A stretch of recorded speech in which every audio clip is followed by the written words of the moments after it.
Hello friends, तो आज मैं आपको रेस्टोरेंट स्टाइल बैंगन की सब्जी बनाने का एकदम अलग और नया तरीका बताऊंगा। इस तरह से आप इस सब्जी बनाएंगे ना, बहुत ही ज़्यादा टेस्टी बनेगी। और जो लोग बैंगन खाना पसंद नहीं करते हैं, आप उनको भी ये सब्जी खिला के देखिए, वो भी प्लेट भर भर के बैंगन खाएंगे। अगर आप सीखना चाहते हैं इतनी टेस्टी सब्जी घर पर कैसे बनाएं, तो वीडियो को बिना स्किप किए लास्ट तक जरूर देखना है। यहाँ पे मैंने 500 ग्राम छोटे वाली बैंगनी ली है। अच्छी तरह से मैंने इसको धो लिया है। अब इसके बाद आपने इसमें ना कट लगाने हैं।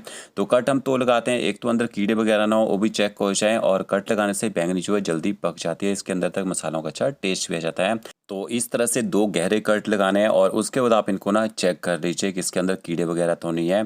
तो इसी तरह से आपने सारे के सारे जो बैंगन है वो काट लेना है। ये देखिए, इस तरह से 2 कट लगाइए और बैंगनों को अच्छी तरह से चेक कर लीजिए। अब इसके बाद आपने बैंगनों में कट लगाने के बाद इनको ना पानी में डाल देना होता है, क्योंकि अगर आप बैंगनों को कट लगा के ऐसे छोड़ देंगे वो अंदर से ना डार्क हो जाते हैं।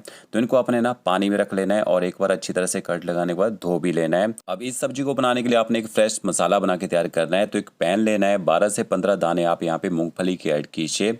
मोटी मूंगफली मिले वो डाल सकते हैं, छोटे वाली मूंगफली आती है वो भी यूज़ कर सकते हैं। एक छोटा चम्मच आपने इसमें साबुत धनिया ऐड करना है। एक छोटा चम्मच आप इसमें साबुत जीरा ऐड कीजिए। 3 से 4 आपने इसमें कश्मीरी मिर्च ऐड करनी है। कश्मीरी मिर्च तीखी नहीं होती है, कलर अच्छा देती है, इसके बीच मैंने निकाल दिया, ठीक है।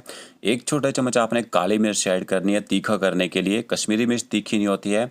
इन मसालों को आपने ना हल्का सा ड्राई रोस्ट कर लेना है, ताकि इनमें जो मॉइस्चर है वो खत्म हो जाए। इससे इनको ग्राइंड करने में आसानी होती है। तो लगभग 1.5 से 2 मिनट तक मसालों को पका लिया है। आधा चम्मच आपने इसमें सौंफ ऐड करनी है। मोटी बारीक सौंफ कोई भी हो आप यूज़ कर सकते हैं, अच्छा फ्लेवर आता है सब्जी में इससे। और ये देखिए, मसालों को लगभग मैंने 2 से 3 मिनट तक ड्राई रोस्ट कर लिया। थोड़ा सा इनका कलर भी चेंज हो चुका है। अब इसके बाद आप इसमें ना ड्राई कोकोनट ऐड कीजिए। ड्राई कोकोनट है मेरे पास, उसको मैंने कद्दूकस करके इसमें ऐड कर दिया है। आप डालना चाहें कोकोनट पाउडर का यूज़ भी कर सकते हैं। तो ड्राई कोकोनट को भी हल्का सा ड्राई रोस्ट कर लीजिए। तो इससे आपका जो मसाला बनेगा ना, बहुत ही ज़बरदस्त अच्छा टेस्टी मसाला बन के तैयार होगा। मसालों को ठंडा कर लेना है। ठंडा करके आप इनको ना ग्राइंड कर लीजिए। ये देखिए, मसालों को मैंने थोड़ा सा पीस लिया है। अब इसका थोड़ा सा आप इसमें हरा धनिया ऐड कीजिए। इससे अच्छा कलर आएगा और अच्छा फ्लेवर भी आएगा सब्जी में। और 1 कप आपने इसमें ना पानी ऐड करना है। 1 कप पानी डाल के आप इनको फिर से पीस लीजिए। एकदम फाइन आपने इनका ना पेस्ट बना लेना है, तभी आपकी ग्रेवी अच्छी स्मूथ बनेगी। देखिए इस तरह से। अब मसाला बनाने के लिए 2 प्याज और 3 मैंने टमाटर लिए हैं। टमाटर का यूज़ थोड़ा ज़्यादा किया जाएगा सब्जी को बनाने के लिए। प्याज टमाटर को बारीक काट लीजिए। और जो मैंने बैंगन पानी में डाल के रखे थे, उनका जो पानी है उसको मैंने छान दिया है। ये देखिए, अच्छे से पानी इनका निकल चुका है। इसके बाद आपने कढ़ाई लेनी है, उसमें आपने ऑयल ऐड करना है। ऑयल का यूज़ मैंने थोड़ा सा ज़्यादा किया है, क्योंकि हम बैंगनों को यहाँ पे फ्राई करेंगे। आप कम तेल में भी इनको शैलो फ्राई करना चाहें तो कर सकते हैं, बट उसमें ना पकने में थोड़ा सा टाइम ज़्यादा लग जाता है। तो गैस की फ्लेम आपने ना हाई रखनी है। हाई फ्लेम में इनको फ्राई करना है, और साथ में आप इसमें ना थोड़ा सा नमक भी स्प्रिंकल कर दीजिए, ताकि बैंगनों के अंदर तक नमक का अच्छा टेस्ट आ जाए। और बीच बीच में आपने पलटा चलाते रहना है, ताकि सारे बैंगनों में एक जैसा कलर आए यहाँ पे। अब ज़्यादा तेल में फ्राई करेंगे, आपके बैंगन जल्दी पक जाएंगे। और जो तेल हमने ज़्यादा यूज़ किया है उसको आप निकाल के दोबारा से सब्जी में यूज़ कर सकते हैं। तो ये देखिए, हमारे जो बैंगन है यहाँ पे अच्छी तरह से फ्राई हो चुके हैं। अब पता कैसे चलेगा, एक तो सॉफ्ट हो जाते हैं, दूसरा अच्छी तरह से बीच से ना फट जाते हैं। देखिए, देख सकते हैं बहुत ही बेहतरीन इनके ऊपर कलर आया है। अब इसके बाद इनको निकाल लीजिए।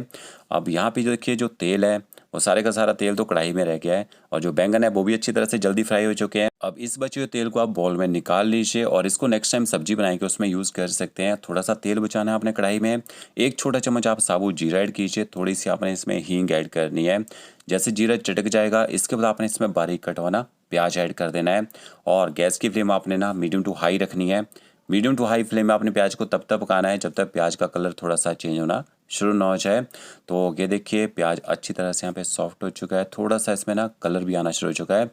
1 छोटा चम्मच भर के अदरक लहसुन का पेस्ट ऐड कर दीजिए। अदरक लहसुन के पेस्ट को भी आपने अच्छी तरह से पका लेना है, ताकि इसका जो स्ट्रॉन्ग फ्लेवर है वो खत्म हो जाए। तो यहाँ पेस्ट भी पका लिया है। अब इससे ज़्यादा गोल्डन ब्राउन कलर नहीं करना आपने प्याज का।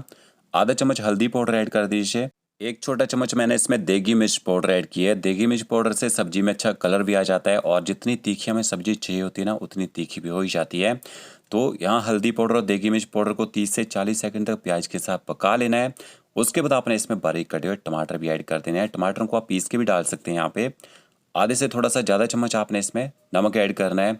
और गैस की फ्लेम ना 1 मिनट के लिए हाई कर देते हैं, ताकि टमाटर जल्दी से गर्म हो जाएं। जैसे टमाटर गर्म हो जाएंगे, ऊपर से कवर कर दीजिए। कम से कम 3 से 4 मिनट तक टमाटरों को बिल्कुल लो फ्लेम में पकने दीजिए। कवर करके पकाएंगे, आपके जो टमाटर हैं बहुत ही जल्दी सॉफ्ट हो जाते हैं, अच्छी तरह से गल भी जाते हैं। तो यहाँ पे टमाटरों को अच्छी तरह से मैंने भून लिया है, अच्छे से टमाटरों ने ऑयल छोड़ना शुरू भी कर दिया है। इसके बाद आपने जो मसाला पीस के रखा होगा ना, जो ग्रेवी बना के रखी हुई, वो भी इसमें ऐड कर देनी है। थोड़ा सा मसाला चिपका रह जाएगा ग्राइंडर जार में, उसमें पानी डालिए, उसको भी मिक्स करके डाल दीजिए। गैस की फ्लेम आपने हाई कर देनी है और 1 से 2 मिनट तक आपने ना इस ग्रेवी को हाई फ्लेम में पकाना है। तो इतना सा मसाला बना के देखिए कितनी सारी ग्रेवी बन के तैयार हो जाती है।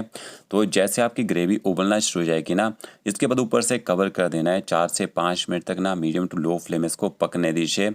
4 से 5 मिनट तक देखेंगे इसका जो कलर है वो भी चेंज हो जाएगा और जो ग्रेवी है वो ऑयल छोड़ना यहाँ पे शुरू कर देगी। अब आपने इसकी ना थोड़ी सी भुनाई कर लेनी है ताकि जो मैंने इसमें मसाले ऐड किए हैं अच्छी तरह से पक जाए, अच्छा उनका फ्लेवर आ जाए। तो जैसे बिल्कुल ड्राई सा मसाला हो जाएगा ना, फिर आपने इसमें पानी ऐड कर देना है। तो पहले मैंने 1 ही कप इसमें पानी का डाला है, बट अभी भी ग्रेवी थोड़ी थिक लग रही है तो आधा कप पानी का इसमें और ऐड कर देते हैं और पानी को भी अच्छी तरह से ग्रेवी के साथ आपने मिक्स कर लेना है। अब इसके बाद आपने इसमें जो फ्राई करके बैंगन रखे होंगे ना, वो ऐड कर देने हैं। देखिए हल्के से ग्रेवी में बबल्स आना शुरू हो चुके हैं। इसका फ्राई किया इसमें बैंगन ऐड कर देते हैं। अब बैंगनों को भी आपने कम से कम 3 से 4 मिनट तक ग्रेवी के साथ पकाना है, तभी इनके अंदर तक नमक मिर्च मसालों का अच्छा टेस्ट आएगा। तो पहले बैंगनों को अच्छी तरह से ना मिक्स कर लेते हैं ग्रेवी के साथ में और जैसे ग्रेवी में बॉयल आ जाएगा ना, उसके बाद गैस की फ्लेम आपने मीडियम कर देनी है और बैंगनों को ग्रेवी के साथ तब तक पकाइए जब तक बैंगन अच्छी तरह से सॉफ्ट ना हो जाए। तो ऊपर से कवर करके आप इनको पकने दीजिए। कितना टाइम लगेगा? 3 से 4 मिनट में बैंगनों के अंदर तक अच्छा नमक मिर्च मसालों का टेस्ट भी आ जाएगा और बैंगन बिल्कुल सॉफ्ट हो जाएंगे। ये देखिए अच्छी तरह से यहाँ पे ग्रेवी ने ऑयल छोड़ दिया और क्या ज़बरदस्त कलर आया है सब्जी में। सब्जी में थोड़ा सा खट्टा टेस्ट लाने के लिए आधा चम्मच आप इसमें आमचूर पाउडर ऐड कीजिए।